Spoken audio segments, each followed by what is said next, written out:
ভাই বোন মিলে টেবিলে বসে খাচ্ছিল, তখনই বাইরে কেউ আসে এবং ভাবি ফ্লোর মুছতাছিল। গর্ভবতী অবস্থায় সে যে কাজ করতেছে তা অতুলনীয়। দেখুন, তখনই বুঝতে পারলো যে বাইরে কেউ এসেছে। আসলে কে এসেছে সেটা তো জানি না। তখনই বললো যে তুমি একটু দাঁড়াও এবং তুমি রুমের ভিতরে ঢুকো, আমি বললে তুমি আসবা বাইরে থেকে। তখন দেখলো যে শ্বশুর বাড়ির থেকে শ্বশুর এসেছে এবং শালা এসেছে।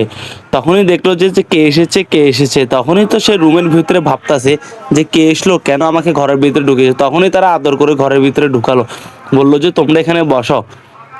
তখনই তাদের জন্য গিফট আনলো এবং সে ঘরে এসে তাকে শাসাচ্ছে যে তুমি যদি বাইরে যাই কিছু বলো তাহলে তোমার খবর আছে, তুমি বাইরে গিয়ে ভালো সাজবে এবং আমরা যেভাবে বলবো সেভাবে সাজবে।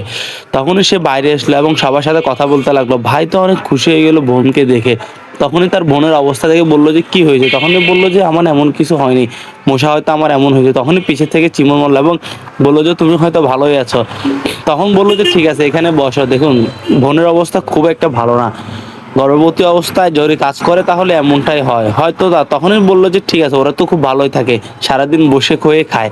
তখনই ভাই অনেকটা খুশি হয়, বললো যে আমার তো কাজ আছে, বাইরে যেতে হবে, তোমার সাথে দেখা করতে আসলাম সাময়িকভাবে, আমি এখন যাচ্ছি। তখনই ভাই চলে যাচ্ছে এবং বললো যে তোমরা সবাই ভালো থাকো এবং সেই ব্যাগটা দিয়ে দিল। ব্যাগের ভিতরে যে একটি চিঠি আছে সেটা কেউ জানতো না। তখনই ননদ বলতেছে যে এখানে এখনো দাঁড়িয়ে আছো, যাও ঘরের যে কাজগুলো পড়ে আছে সেগুলো করে ফেলো, এখানে দাঁড়িয়ে দাঁড়িয়ে কারো মুখ দেখার কোনো দরকার নেই। তখনই ভাবি আর কিছু বললো না, ভাবি তখনই চলে গেল এবং ভাইও তাকাই আসলো। তখন তারা বললো যে ঠিক আছে, দেখো গিফটও পেয়ে গেলাম, মজাও পেলাম।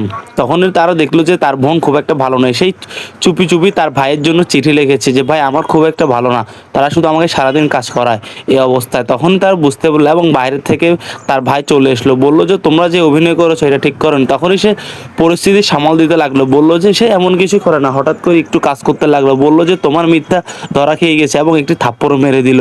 তখনই তারা ধরা বললো যে আমার চোখ কি কানা, তোমরা কি বুঝতে পারো না, তোমরা যা করেছো আমার বোনের সাথে তা ঠিক করো না। আমার বোনকে আমি নিয়ে যাব, আমার বোন সারা জীবন ছিল রাজরানী, আর তোমরা তাকে নিয়ে যে কাজ করেছো এটা ঠিক করোনি।